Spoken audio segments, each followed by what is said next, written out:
بسم اللہ الرحمن الرحیم۔ قرآن مجید اللہ کی آخری کتاب ہے اور یہ مسلمانوں کی ہدایت کے لیے نازل ہوئی ہے۔ قرآن کے حوالے سے 5 حقوق مسلمانوں پر عائد ہوتے ہیں۔ سب سے پہلا حق تو یہ ہے کہ اس کے اوپر ایمان رکھا جائے، دوسرا حق یہ ہے کہ اسے پڑھا جائے، تیسرا حق یہ ہے کہ اسے سمجھا جائے، چوتھا حق یہ ہے کہ اس پر عمل کیا جائے، اور 5واں حق یہ ہے کہ اسے دوسروں تک پہنچایا جائے۔ قرآن مجید کے سمجھنے کے حوالے سے ہم آج کی گفتگو کریں گے۔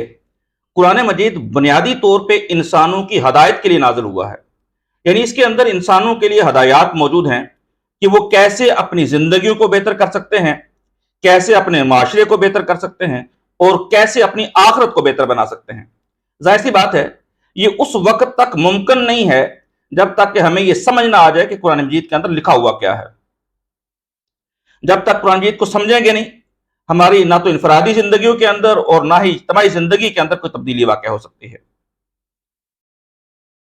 قرآن مجید کے اندر سورہ قمر کے اندر 4 مقامات کے اوپر ایک آیت آتی ہے، وَلَقَدْ يَسَّرْنَا الْقُرْآنَ لِلذِّكْرِ فَهَلْ مِن مُدَّكِرٍ، اور تحقیق ہم نے قرآن کو سمجھنے کے لیے آسان کر دیا ہے، تو ہے کوئی نصیحت اخذ کرنے والا؟ تو قرآن مجید 4 مرتبہ اپنے اس دعوے کو دہراتا ہے کہ قرآن مجید سمجھنے کے لیے آسان ہے۔ اس کے مقابلے میں اکثر و بیشتر مذہبی حلقوں سے جو آواز اٹھتی ہے وہ یہ ہے کہ قرآن مجید اتنی آسان کتاب نہیں ہے، اس کو اگر آپ سمجھنا چاہتے ہیں تو 17 علوم کا جاننا ضروری ہے۔ گویا بنیادی طور پہ فضا ایسی بنائی جاتی ہے کہ لوگ قرآن مجید کی طرف سمجھنے کے لیے راغب ہونے کی بجائے اس سے دور ہٹنا شروع کر دیتے ہیں۔ اس فضا کو ختم کرنے کی ضرورت ہے۔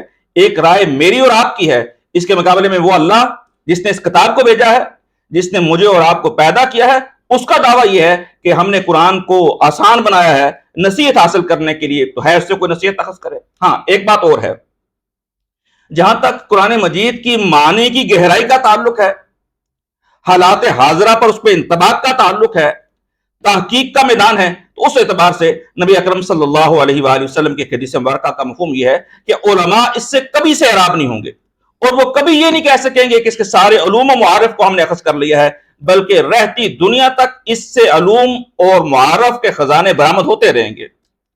قرآن مجید اسی حوالے سے ایک بات اور بھی کہتا ہے، اِنَّا جَعَلْنَاهُ قُرْآنًا عَرَبِيًّا، یقیناً ہم نے اس کو قرآن عربی بنایا ہے، لَعَلَّكُمْ تَعْقِلُونَ، تاکہ تم اسے سمجھو۔ یہ بات بڑی قابل غور ہے کہ قرآن مجید کہتا ہے کہ اس کو عربی میں بنایا ہے، اور عربی میں بھیجنے کا، بنانے کا مقصد یہ ہے کہ تم اسے سمجھو۔ اس کتاب کے پہلے مخاطبین تو عرب تھے، ان تک کی حد تک تو بات بہت آسان ہو گئی، سمجھ میں آ گئی کہ ان کی زبان عربی ہے، لہٰذا ان کو قرآن مجید سمجھنا آسان ہو جائے گا۔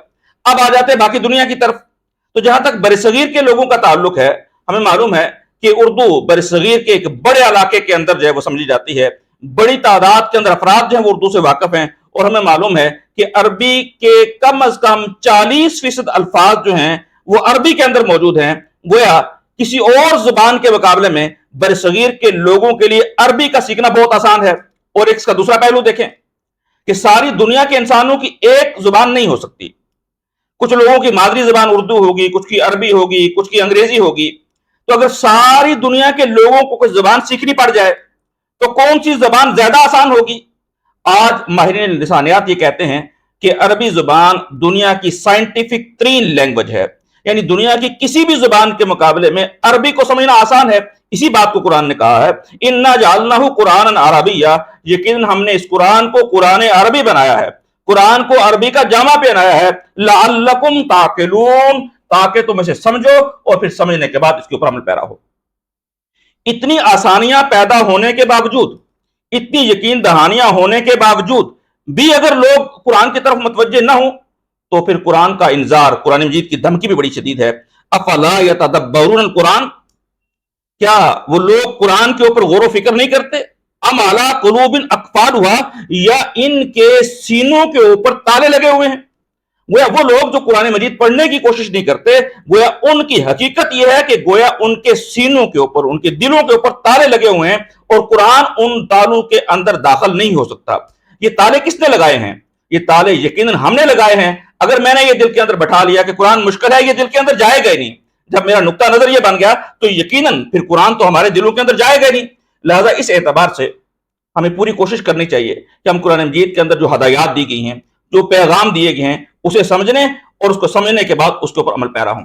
ایک دوسرے اعتبار سے دیکھیے، قرآن مجید کے الفاظ کی تعداد جو ہے، جو مختلف ماہرین نے، علماء نے گنی ہے، وہ کہتے ہیں کہ تقریباً اس کے اندر 78,000 الفاظ ہیں، اور ان 78,000 الفاظ میں سے صرف 1,000 الفاظ وہ ہیں جو عام اردو کے اندر استعمال نہیں ہوتے، بلکہ ایک کتاب ادھر میرے سامنے ایک موجود ہے، وہاں پہ انہوں نے عربی قرآن مجید کے اندر جتنے الفاظ آئے ہیں ان پر مبنی اشعار انہوں نے نقل کیے ہیں، یعنی قرآن مجید کے اندر اکثر الفاظ ایسے ہیں کہ اردو شاعری کے اندر موجود ہیں۔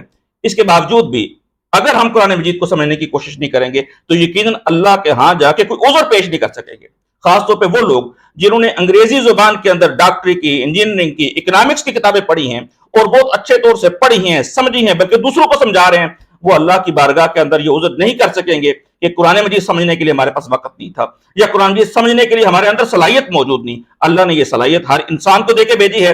اللہ تعالیٰ اس صلاحیت کو قرآن سمجھنے کے لیے استعمال کرنے کی توفیق نصیب فرمائے، تاکہ ہم اس کو سمجھیں اور سمجھنے کے بعد اپنی ذاتی زندگیاں اور اجتماعی زندگیاں اس پہ استوار کریں۔ اللہ تعالیٰ اس سارے کاموں کے لیے ہمارے اندر آسانیاں پیدا فرمائے۔ وآخر دعوانا الحمدللہ رب العالمین۔